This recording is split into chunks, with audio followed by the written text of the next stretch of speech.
राज भी उगलेंगे। ताजमहल के पुराने विवाद पर अब फिर होगी बात।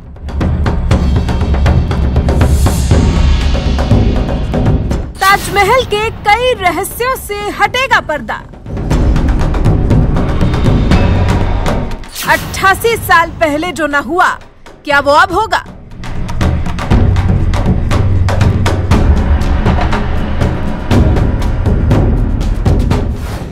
साल पहले साल 1934 में खोले गए थे ताजमहल के बंद 22 कमरे।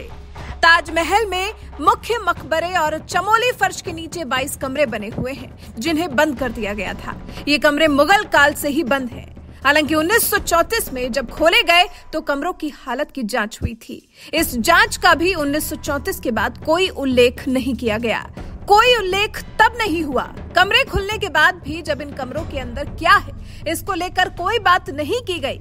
मतलब कुछ तो ऐसा है जो ताजमहल से जुड़े विवादों की जड़ तक पहुंचने में मदद कर सकता है।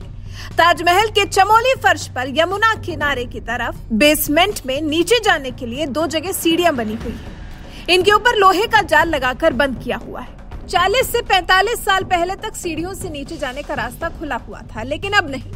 ऐसा लगता है जैसे समय के साथ साथ ताजमहल से जुड़े कई राज को धीरे धीरे कर दबाते जाने की कोशिश की गई। लेकिन अब बस, अब तो ताजमहल के 22 कमरों को खोलने के लिए इलाहाबाद हाईकोर्ट के लखनऊ बेंच में बीजेपी नेता डॉक्टर रजनीश सिंह ने याचिका दायर कर दी है। याचिका दायर होने के बाद अब इन 22 कमरों को लेकर उत्सुकता और ज्यादा बढ़ गई है। मन में ऐसे विचार आ रहे हैं कि क्या होगा सालों से बंद पड़े इन 22 कमरों का राज। किसने राज को दफनाया होगा? किसने इन राज को समाज से छिपाने का फरमान सुनाया होगा? अब इन राज से पर्दा उठना काफी जरूरी हो गया है।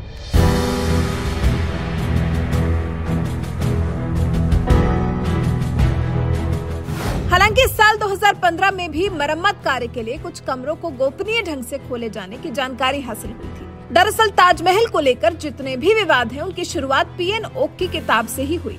ताजमहल या तेजो महालय का विवाद। जी हाँ, इतिहासकार पीएन ओक की किताब ट्रू स्टोरी ऑफ ताज के मुताबिक इतिहासविद राजकुमार ने इस बारे में बताया कि ओक ने अपनी किताब में ताजमहल के शिव मंदिर होने से संबंधित कई दावे किए थे।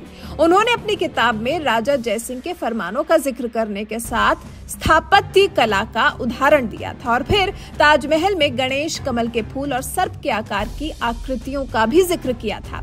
इसके अलावा एक जो ताजमहल का राजा मानसिंह से जुड़ा अभिलेख है, वो भी सिर्फ एक कयास है या सच्चाई किसी को पता नहीं चल पाया। जयपुर स्थित सिटी पैलेस संग्रहालय में ताजमहल के राजा मान सिंह से जुड़ा होने का अभिलेख है। इसमें जिक्र किया गया है राजा मान सिंह की हवेली के बदले में शाहजहां ने राजा जयसिंह को 4 हवेलियां दी थी। ये फरमान 16 दिसंबर 1633 का है।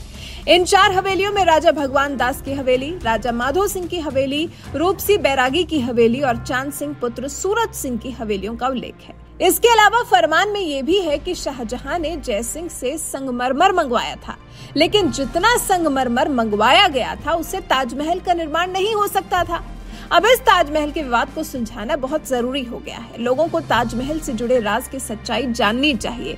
भारतवासियों को पता होना चाहिए कि दुनिया के 7वें अजूबे ताजमहल के बारे में जितना पढ़ते और देखते आए हैं, इसके अलावा भी बहुत कुछ है जानने के लिए। हालांकि इससे जुड़ी एक याचिका साल 2015 की भी है जो कि लंबित है। साल 2015 में लखनऊ के हरिशंकर जैन और अन्य की तरफ से अधिवक्ता राजेश कुलश्रेष्ठ ने सिविल कोर्ट में ताजमहल को लॉर्ड श्री अग्रेश्वर महादेव नागनाथेश्वर विराजमान तेजो महालय मंदिर घोषित करने की याचिका दायर की थी।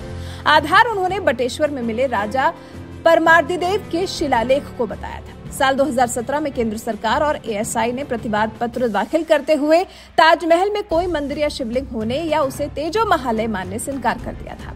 जिला जज ने याचिका को भी खारिज कर दिया था, लेकिन बाद में रिवीजन के लिए याचिका दायर की गई थी। ताजमहल के बंद हिस्सों की वीडियोग्राफी कराने से संबंधित याचिका एडीजे पंचम के यहाँ भी विचाराधीन है और अब तो बीजेपी नेता डॉक्टर रजनीश सिंह की तरफ से भी इलाहाबाद हाईकोर्ट के लखनऊ बेंच में एक और याचिका दायर कर दी गई है।